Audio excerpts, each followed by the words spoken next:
Hey everybody, this is TJR. I wanted to take a moment to discuss the recent news about the Universal Music Group, FIRE. Now, in case you're unfamiliar with this, back in 2008, a fire swept across the backlot of Universal Studios Hollywood.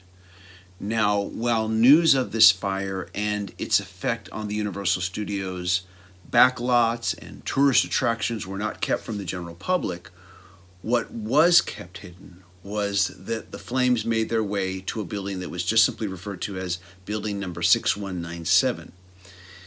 This building housed some of the most historically important music recordings owned by Universal Music Group, one of the world's largest record companies in the world. Now, back in 2008, the news coverage of this event only mentioned that a vault of video and TV images was destroyed, and Universal claimed that in no case was the destroyed material the only copy of a work. This turned out to be a lie. Last week, however, the New York Times published a bombshell of a story. The story was written by New York Times contributor Jody Rosen, and in this article he revealed that well over 100,000 music master tapes were destroyed and are now lost forever as a result of the 2008 fire. Now, before I say anything else, I want to state that we still don't have a full accounting of exactly what has been lost, and what's more, apparently we never will. But here is a list of some of the more well-known and culturally significant artists whose recordings, their master recordings, have been lost forever.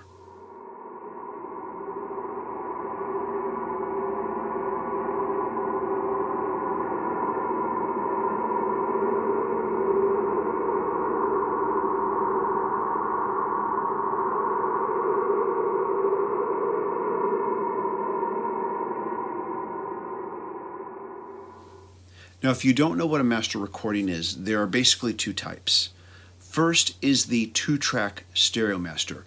This is the final master recording that all copies are made from. When an album is released, whatever the format is, everything is made from that two-track stereo master. The second is the multi-track session masters. The multi-track session masters are the various individual tracks that are mixed and put together to create the final two-track stereo masters. Now, according to this New York Times article by Jody Rosen, this included not only the final two-track stereo masters, it also included the multi-track session masters, not to mention recording catalogs from dozens of record labels that Universal Music has absorbed over the years. This includes master recordings from labels like Chess Records, MCA, ABC, A&M, Geffen Records, and Interscope. And apparently, in some cases, the complete discographies of entire record labels have been wiped out in this fire. Apparently, virtually all of Buddy Holly's master recordings are now lost. To help further impress this upon you, this means that as audio technology improves, we can't go back to the original master tapes to make new copies that meet that technology, that meet the demands of that technology.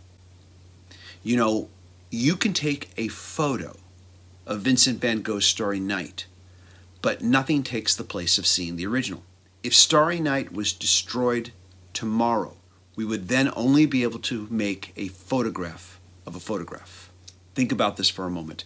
How many times have you seen a re-release of a famous legendary album with the label remastered from the original master tapes? Whenever you remaster an album for a new format or because technology has improved, in order to deliver master quality audio, you must return to the original masters.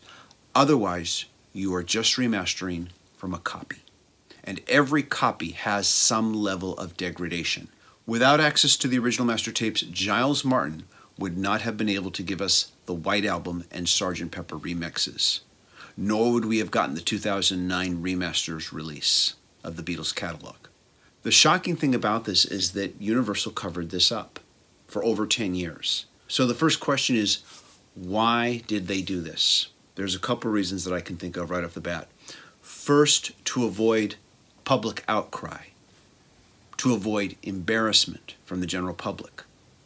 But also, I would assume, to avoid lawsuits from the artists and the artists' estates whose masters were destroyed. But I would say probably even more so that their assets as a company wouldn't be devalued. And now that this news has broken, you can bet that Universal Music, their worth, their value, has dropped as a result of this. Once again, I can't stress the loss that this is culturally. And one of the most frustrating things is we're not really sure exactly what we've lost, exactly what Steely Dan and Elton John original master recordings are now lost forever. Which ones? All of them? We don't know.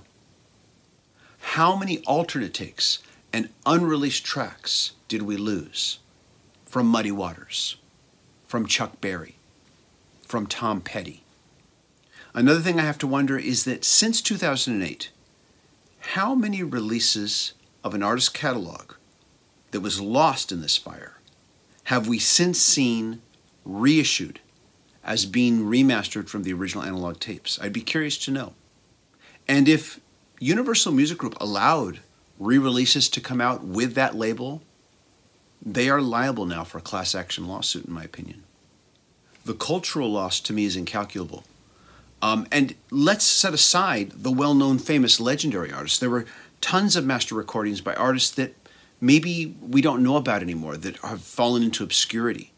And you may say, well, so what? Well, over the decades, there have been so many times when a music artist in their time didn't sell well, only to gain a cult following and a wider audience decades later, thus requiring the demand for a proper re-release. And without the master tapes, that proper re-release can't happen. All we'll be doing is making a copy from a copy. Recently, the country of France and the rest of the world, by way of extension, has experienced a huge cultural loss. I'm talking about the Notre Dame Cathedral fire. This is a huge loss for the world culturally. And while the French government fully intends to do everything they can to restore the Notre Dame Cathedral, there are still aspects to this structure, and there are still, or were, art pieces within this cathedral that are now lost forever that we can never get back. But at least the majority of the cathedral is still there. At least there's something that we can rebuild upon. And I want to stress, I'm in no way denigrating that loss. But with the Universal Music Group fire, those recordings are gone. They are gone. We have nothing left but copies.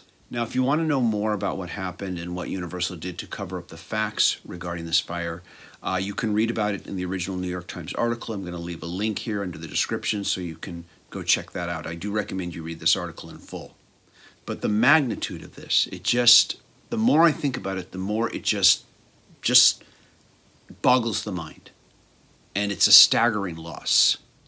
It's not just a staggering loss for Universal Music Group. It's a staggering loss for all of us. It's a staggering loss for the world. You know, before recording this video today, I was discussing this situation with a friend, and she told me about how a insurance company that she had worked for at one time had a room that was fireproof. This room had, I don't know what the technology is, but basically, if there was any indication of fire, it would suck out all the oxygen out of the room so that that fire would be killed. This was done to protect various documents, hard drives, files, insurance files is what these all were. And she said they were a podunk company, but they thought that the expense to have this fireproof technology in this room was important enough to protect these documents. She added, you know, if a podunk company like this could do this and could afford this, then why couldn't Universal Music Group do the same? Why? This is TJR. Let me know what your thoughts are about this. I still am having trouble wrapping my brain around this. Thanks everybody for watching. If this is your first time, please be sure to click subscribe and click the bell notifications icon so you can know when I release new videos. Thanks everybody for watching. Take care. Bye-bye.